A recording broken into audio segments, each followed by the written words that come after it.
دوسری بات، قلد یقلد تقلیدن کا معنی پٹا پہننا یا پٹا ڈالنا؟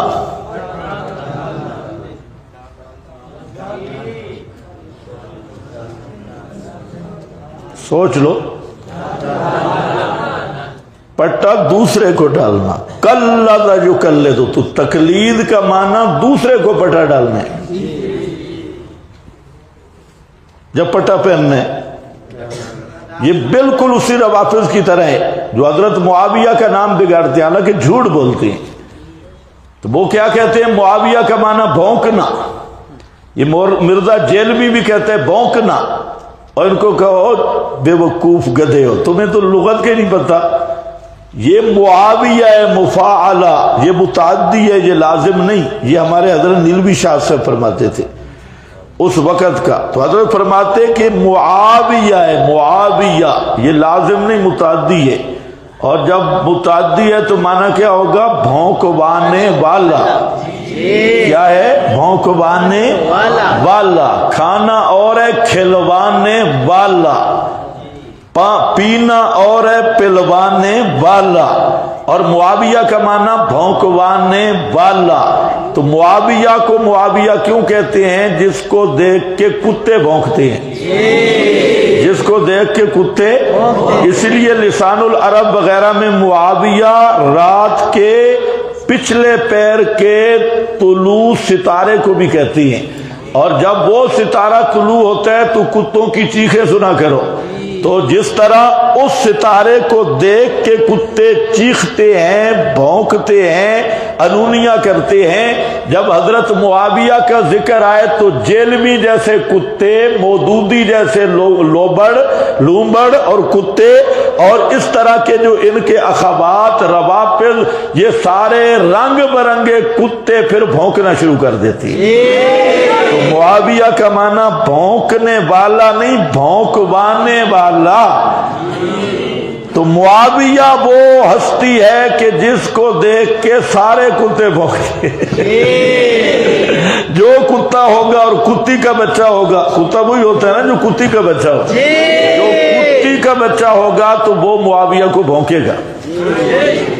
تو اس لیے جو معاویہ کو بھونک رہا ہے، معاویہ تو آسمان کا ستارہ ہے۔ ویسے بھی نبی پاک نے صحابہ کے بارے میں فرمایا کہ امانتن لامتی، اور تشبیہ کیا دی کہ جیسے النجوم امانتن للسما۔ مسلم ہے، مسلم، ستارے آسمان کے لیے امن ہیں، میرے صحابہ امت کے لیے امن ہیں۔ تو صحابہ کو ستاروں سے تشبیہ دی، اور یہ حدیث مسلم میں ہے۔ وہ جو کہتے ہیں نا کہ اصحابی کن نجوم، اس کی سند ضعیف ہے، ہم وہ نہیں پیش کر رہے، یہ مسلم کی صحیح و سند حدیث ہے۔ تو خیر، اب اگر کوئی ستارے کو بھونکے تو ستارے کی روشنی میں فرق پڑے گا نہیں؟ ہاں، یہ خود بتائے گا کہ اماں جان ٹیوشن پڑھنے گئی تھی، اپنے نسب کا پول کھول رہا ہے۔ اسی طرح تقلید، تقلید کا معنی پٹا پہننا نہیں۔ اچھا چلو یار مان لیتی ہیں پہننا، پٹا پہننا، تو پھر پٹے والے جانوروں کے ادب کا تو اللہ نے حکم دیا ہے، پھر شرم نہیں آتی تمہیں بھونکتے ہوئے؟ تقلید والے جانور کا تو اللہ نے ادب سکھایا ہے، قلائد کی بے حرمتی نہیں کرنی۔ او بھائی، تو پٹے والوں کو تو اللہ نے فرمایا کہ یہ محترم ہے، ان کو نہیں چھیڑنا، تم نے پٹے کا بھی احترام کرنا ہے۔ اور غیر مقلد ہو بھائی مانو، تم پٹے والوں کو بھونکنے لگے ہو۔ تو اس آیت کا کیا بنے گا؟ لا تحلوا، اور آگے کیا آ رہا ہے؟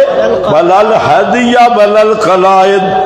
چلو تمہاری مان لیتے ہیں، پٹے والوں کی تو اللہ نے بھی تحریم کو باقی رکھا، فرمایا یہ جانور کے گلے میں بھی پٹا ہو تو اس کو نہیں چھیڑنا۔ تم انسانوں کو بھونک رہے ہو۔ اور اگلی بات بھی سن لے، جو پٹے والا ہوتا ہے اس کا کوئی گھر بھی ہوتا ہے، اور جو بغیر پٹے والا ہوتا ہے وہ سارا دن ہوٹلوں پہ سوتا ہے اور ہوٹلوں کے بھی پھٹوں کے نیچے رہتا ہے۔ ہاں، اس کا کوئی گھر نہیں۔ اور جب سرکاری آرڈر ہوتا ہے، بہار کا موسم ہوتا ہے، پٹے والے بچ جاتے ہیں، بغیر پٹے والے سارے رگڑے جاتے ہیں۔